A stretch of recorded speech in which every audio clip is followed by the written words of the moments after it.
I mean, Quinshon Judkins sounds like how he plays is the analysis. Like he sounds like a dirty work back, and he is definitely the grinder, dirty work guy of these two Ohio State products, Charles.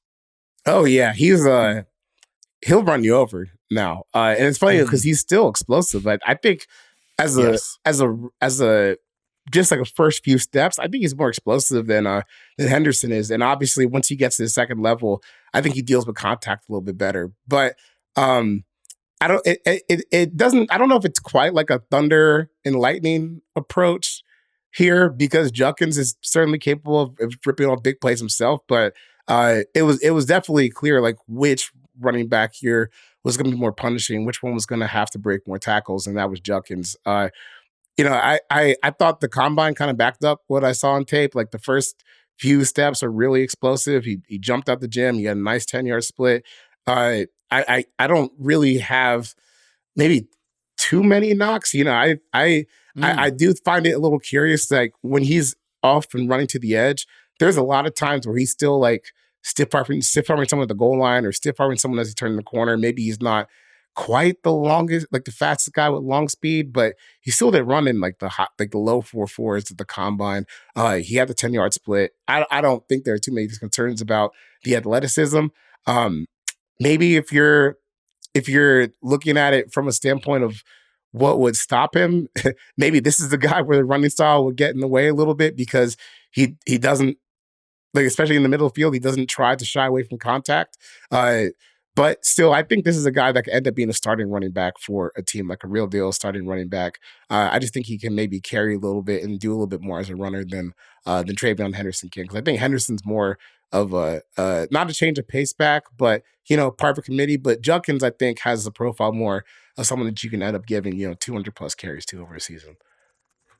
194 carries last year for Quinshon Judkins, converted 61.5% of his third down rushes into a first down. So, like, I think that's the type of player he is. A guy who can keep it moving for you, keep you on schedule. But I agree with you that, like, when I watched him, there was more big playability maybe than you might have thought with a guy like Quinshon Judkins, who I do think is the grinder back of the two guys if we're comparing them. But, like, I've seen him sort of painted as the David Montgomery to TreVeyon Henderson's Jahmyr Gibbs, if we're kind of using an NFL comparison. I mean, I think David Montgomery is an awesome player who just breaks tackles. He's such a smart runner. And I think Judkins is a smart runner as well.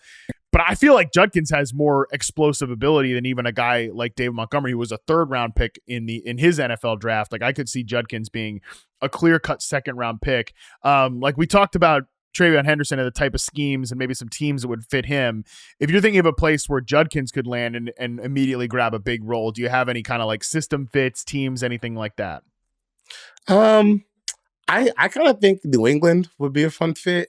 If you could get him, in round 2, I don't know if you want to take him at the top of round 2, but maybe if he slips to round 3, I kind of like that spot for them because they needed to get some more out of the running back room. They need some more juice. I think they could still use, potential long-term back to pair with Drake May.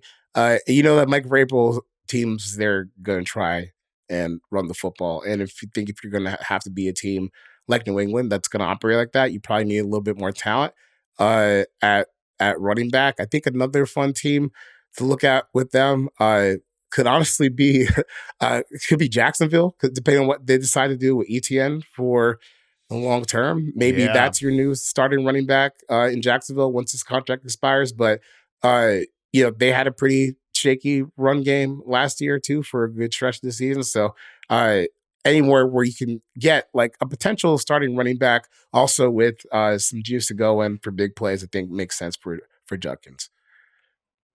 I like that Jacksonville one a lot because I think as we're talking, like he definitely, again, is a big play guy, but if you're running a lot of like gap scheme stuff and you're just trying to hammer people and like, as you said, this is a back who's going to run you over.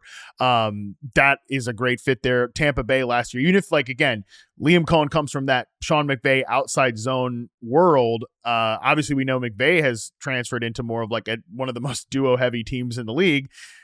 The Bucs last year under Liam Cohen were 8th in terms of gap run rate. And obviously they were super effective on those plays.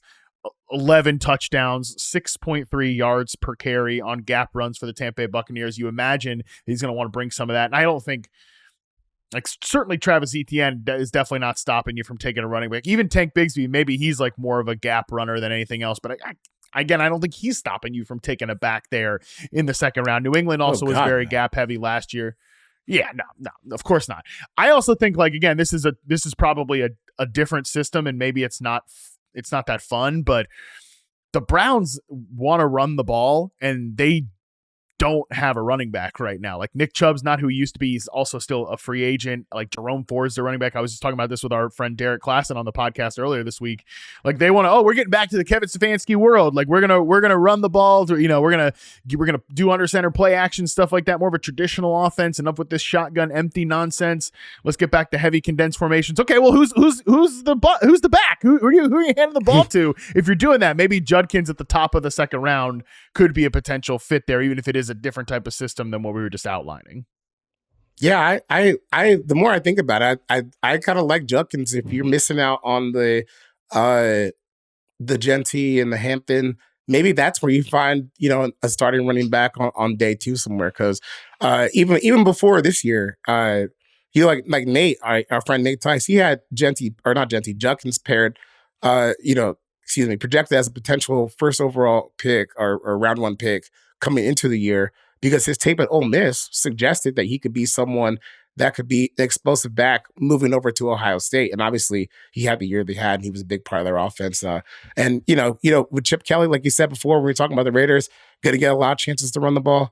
He had almost 200 carries, which is, that's a lot. I think when you paired, because I think that's a lot. He had almost 200. I think Travion had like another 150 to add. So, they had their chances to run the ball, and I think that they did a good job, like, divvying up who's good at what. But I think the way they use Judkins maybe has a little cleaner fit for long-term, like, RB1 profile.